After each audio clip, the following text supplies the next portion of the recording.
কাম্য কর্ম বুদ্ধিযোগ অপেক্ষা নিরন্তর নিকৃষ্ট, মানে যে কর্মের কামনা বাসনা থাকে সেটা হচ্ছে নিকৃষ্ট কর্ম। অতএব তুমি সমস্ত বুদ্ধির আশ্রয় গ্রহণ করো।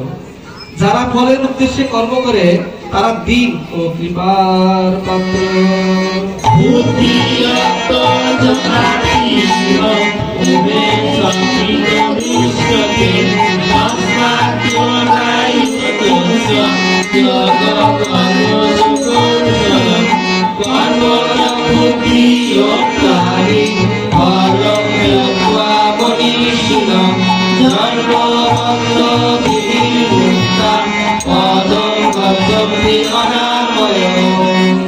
অর্থাৎ সমস্ত বুদ্ধিযুক্ত ব্যক্তি ইহলোকে পাপ ও পুণ্যের উভয় পরিত্যাগ করেন। সুতরাং তুমি এই যোগ লাভে সচেষ্ট হও, কারণ এই সমস্ত যোগই হচ্ছে কর্মের কৌশল, অর্থাৎ কর্ম বন্ধন থেকে মুক্তি লাভের একটি উপায়। সমস্ত বুদ্ধিযুক্ত জ্ঞানীগণ কর্ম করলেও কর্মজনিত ফলে আবদ্ধ হন না। সুতরাং তারা জন্মরূপ বন্ধন থেকে মুক্ত হয়ে নির্বিকার লাভ করে।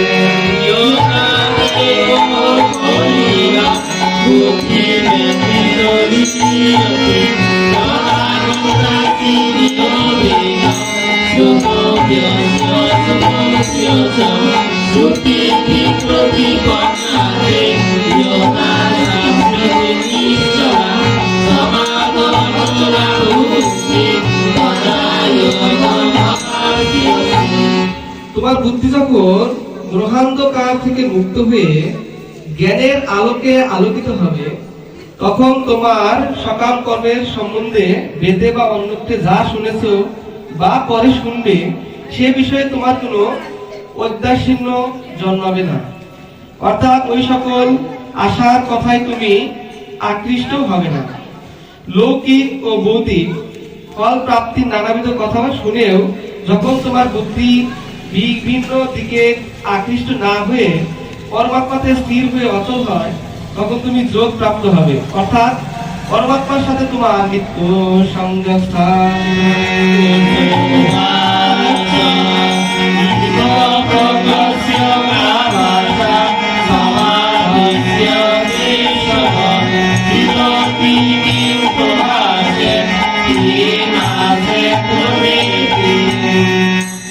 অর্জুন জিজ্ঞাসা করলেন, হে কেশব, যিনি সমাধিস্থ হয়ে স্থিতপ্রজ্ঞ হয়েছেন তার লক্ষণ কি? তিনি কিভাবে কথা বলেন, কিরূপে অবস্থান করেন এবং কিভাবে বা চলেন? শ্রী ভগবান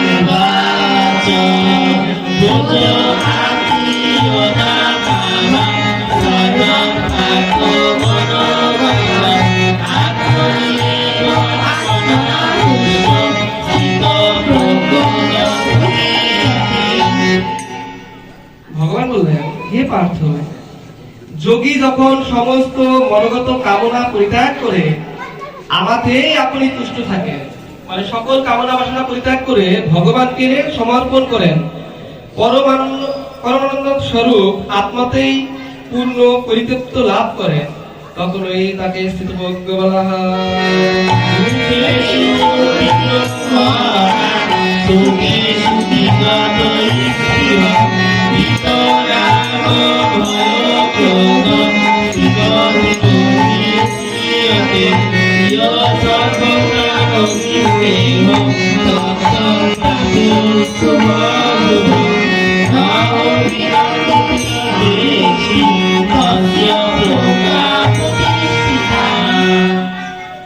দুঃখে যার মন উদ্বিগ্ন হয় না, দুঃখে যার কষ্ট লাগে না, সুখে যার স্পৃহা হয় না, মানে সুখে যার আনন্দ হয় না, যিনি অনুরাগ, ভয়, ক্রোধ মানে রাগ থেকে মুক্ত, তিনি হচ্ছেন স্থিতধী বা স্থিতপ্রজ্ঞ, যিনি সমস্ত বিষয়ে আসক্তি শূন্য এবং শুভ অশুভ প্রাপ্তিতে আনন্দিত বা অসন্তুষ্ট হন না, তিনি স্থিতপ্রজ্ঞ।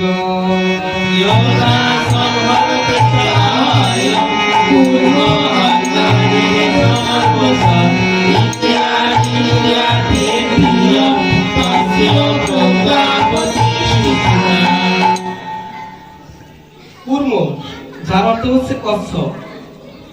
কচ্ছপ যেমন অঙ্গসমূহ তার কঠিন বহির আবরণের মধ্যে সংকুচিত করে, মানে তার সকল দেহ সেই আবরণের মধ্যে লুকিয়ে রাখতে পারে, তেমনি যে ব্যক্তি তার ইন্দ্রিয়গুলিকে ইন্দ্রিয়ের সাথে থেকে প্রত্যাহার করে নিতে পারে তিনি হচ্ছে স্থিতপ্রজ্ঞ।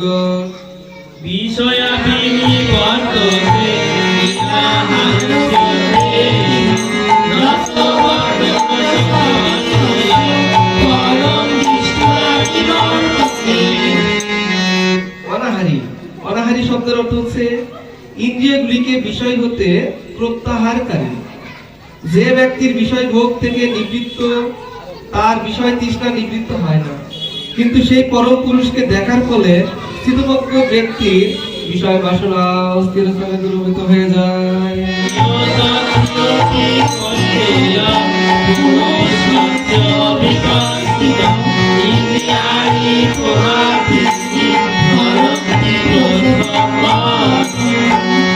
হে কৈত্রেয়, আসক্তির বিনাশ না হলে চিত্ত বিক্ষেপকারী ইন্দ্রিয় সমূহের সংযোগ যত্নশীল বিবেক সম্পন্ন পুরুষের মনকেও বলপূর্বক বিষয়াদির মুখে আকর্ষণ করে।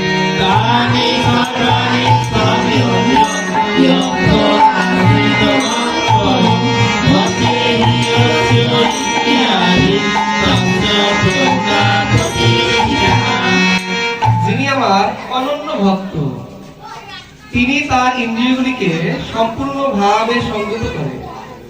আমাদের যে 10 ইন্দ্রিয় আছে সেই 10 ইন্দ্রিয়গুলিকে সংযত করে ভগবানকে যদি আমাদের মন এবং চিত্ত সমন্বিত করতে পারি এবং বশীভূত করতে পারি, তাহলেই হব আমি সেই স্থিতপ্রজ্ঞ।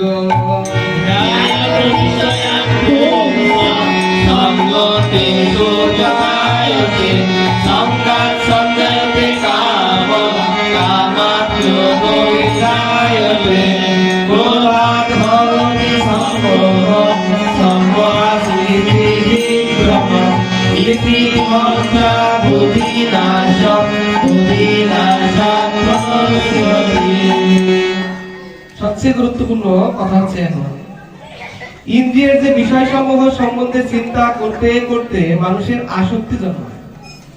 আসক্তি মানে কোনো কিছুর প্রতি কামনার উদয় হয়, এবং কামনা প্রতিহত হলে ক্রোধ উৎপন্ন হয়, ক্রোধ থেকে মূঢ়ভাব উৎপন্ন হয়, মূঢ়ভাব থেকে স্মৃতি ধ্বংস হয়, স্মৃতি ধ্বংস হলে বুদ্ধি নাশ হয়, আর বুদ্ধি নাশ হওয়ার ফলে সর্বনাশ হয়।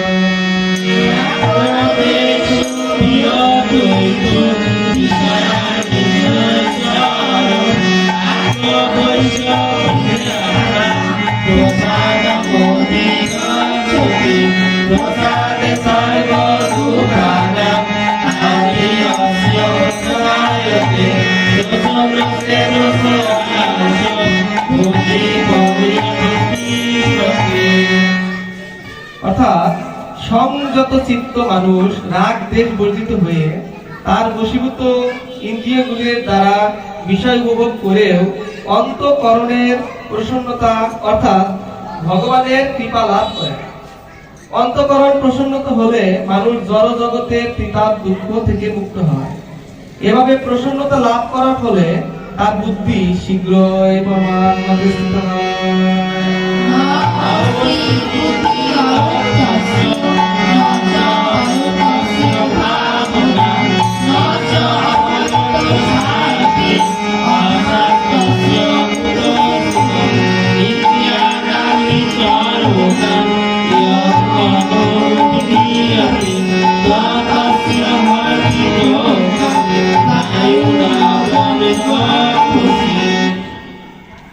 এখন যে শ্লোকগুলো আসবে সেগুলো হচ্ছে গুরুত্বপূর্ণ, একটু আমি আস্তে আস্তে বলি, সময় স্বল্পতার কারণে তারা হলো করতেছে। যে ব্যক্তির মন ও ইন্দ্রিয় বশীভূত নয়, মানে মন তো চঞ্চল, ঘড়ির কাঁটার মতো চলতে থাকে, মনকে আগে বশে আনতে হবে, আর আমাদের যে ইন্দ্রিয়গুলি আছে সেটাও বশে আনতে হবে। যদি বশীভূত না হয়, যার চিত্ত চঞ্চল ও বিক্ষিপ্ত, তার ভগবত বিষয়ক বুদ্ধি কখনোই হয় না। সেরূপ অযুক্ত ব্যক্তি পরমেশ্বরের ধ্যান বা চিন্তা করতেও পারে না। ভগবত চিন্তা বর্জিত মানুষ কখনোই শান্তি পায় না। যার শান্তি নাই তার কোনো সুখ নাই। প্রতিকূল বায়ু যেমন জলের ভাসমান নৌকোকে বিপথে চালিত করে, তেমনি বিষয় ভোগে বিচরণকারী ইন্দ্রিয়গুলির মধ্যে কোনো একটি ইন্দ্রিয় যখন মন বশীভূত করে, সেই ইন্দ্রিয়কেই অসঙ্গত বিবেক বুদ্ধি হরণ করে নেয়।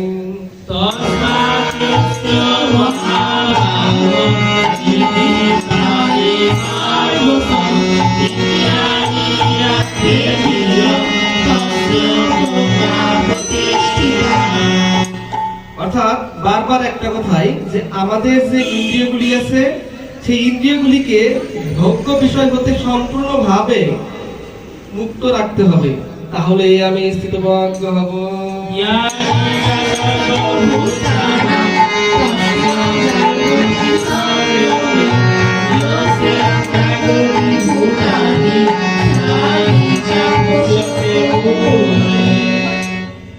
সমস্ত জীবের পক্ষে যা রাত্রির ন্যায় অন্ধকারময়, রাত্রিতে যেমন অন্ধকার হয়ে যায়, ঠিক তেমনি পরমাত্মা বিষয়ক বুদ্ধিতে জীবগণ অন্ধ, স্থিতপ্রজ্ঞ সে বিষয়ে দৃষ্টিমান অর্থাৎ জাগরিত থাকেন।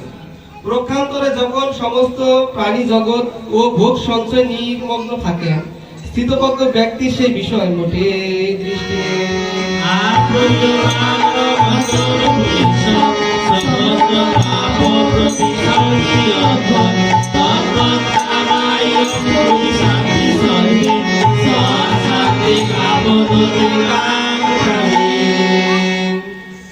জলপূর্ণ সমুদ্রে অপার জলরাশি প্রবেশ করেন। সমুদ্র থেকে আমি কোনো জল নিয়ে গেলেও কোনো সমুদ্রের কোনো কিছুই হয় না, আবার সমুদ্রে যদি অনেক জলও আসে তাতেও সমুদ্রে কিছু হয় না। ঠিক তেমনি মহাত্মার মনে বিষয় সকল প্রবেশ করে কোনরূপ চিত্ত বিক্ষোভের সৃষ্টি না করে বিলীন হয়ে যায়, তিনি শান্তি লাভ করেন। মানে বিষয়কামী ব্যক্তি কখনো এই শান্তি পান না।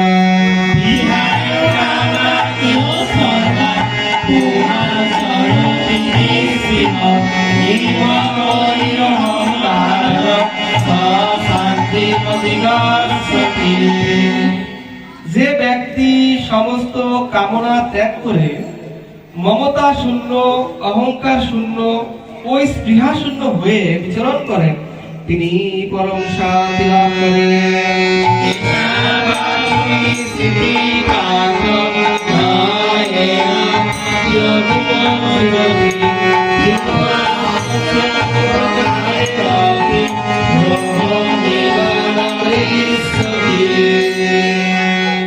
হে পার্থ, কামনা বাসনা ত্যাগ করে মমতা শূন্য, অহংকার শূন্য, স্পৃহা শূন্য হলে জীবের যে স্থিতি হয় তাকে বলা হয় ব্রাহ্মী স্থিতি।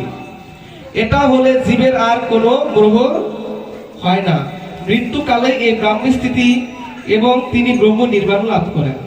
অর্থাৎ আজকের এই পাঠে আমরা জানলাম আমাদেরকে সর্বদাই মমত্ব শূন্য, মায়া শূন্য হতে হবে। কোনো কিছুর প্রতি আমার মায়া থাকা যাবে না, কোনো কিছুর প্রতি আমার মমতাও থাকা যাবে না, কোনো বিষয়ের প্রতি আমার আসক্তি থাকা যাবে না, কোনো বিষয়ের প্রতি আমার লোভও থাকা যাবে না। আমাদের যে ইন্দ্রিয়গুলি আছে সেই ইন্দ্রিয়গুলিকে সর্বদাই সংযত রাখতে হবে এবং আমার সমস্ত কর্মের ফল ভগবানকে অর্পণ করতে হবে, এবং সেটা ভালো ফলই হোক এবং অশুভ বা খারাপ ফলই হোক, যে ফলই হোক না কেন সমস্ত কর্মের ফল ভগবানকে সমর্পণ করতে হবে এবং আমাদের নিজেদেরকে সর্বদাই ভগবানকে নিবিষ্ট করে ভগবানের উপাসনা করতে হবে। এটি শ্রীমদ্ ভগবদ গীতা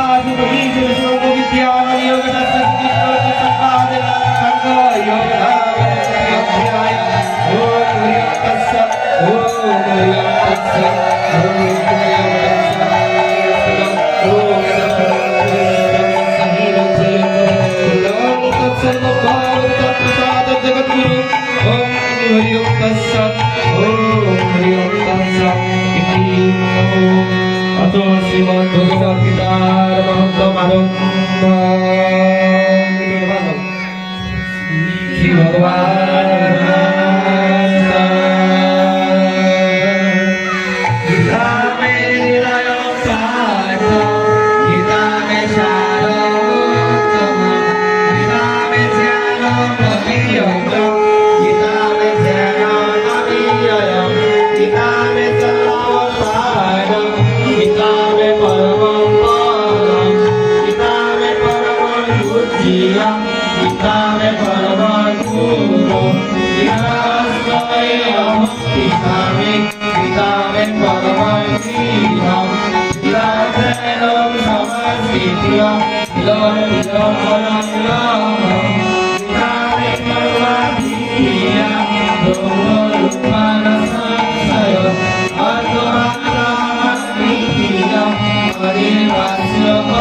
ভগবান বললেন, হে পার্থ, গীতায় আমার হৃদয়, গীতায় আমার সর্বস্ব, গীতায় আমার অন্তর্গত এবং আত্মায় জ্ঞান স্বরূপ, গীতায় আমার উত্তম স্থান, গীতায় আমার পরম পদম, গীতায় আমার পরম পূজ্য, গীতায় আমার পরম গুরু, গীতায় আশ্রয়ে আমি থাকি, গীতায় আমার পরম প্রিয়, গীতায় আশ্রয় করে আমি তিলকে পালন করি, গীতায় আমার বন্ধু কবনা দুটিয়া, এতে সংশয় নাই, গীতা বর্তমানটা বুঝতে দিয়া আমি নিবাসে প্রবেশর করি।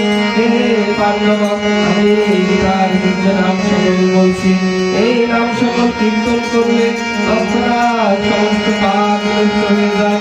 গঙ্গা গীতা সাবিত্রী গীতা সন্তান তীব্র দহন নিরঙ্গ বিদ্যা ঈশানাবতী এই বর্তমান শিরানন্দা ভগবতী রামী দোত্রয়ী আনন্দমন্ত্রী জানমন্ত্রী। যে ব্যক্তি চিরসিদ্ধ নাম সকল জপ করে তিনি হলোকে নিত্য জ্ঞান শুদ্ধ অর্থে পরম ভক্ত হয়।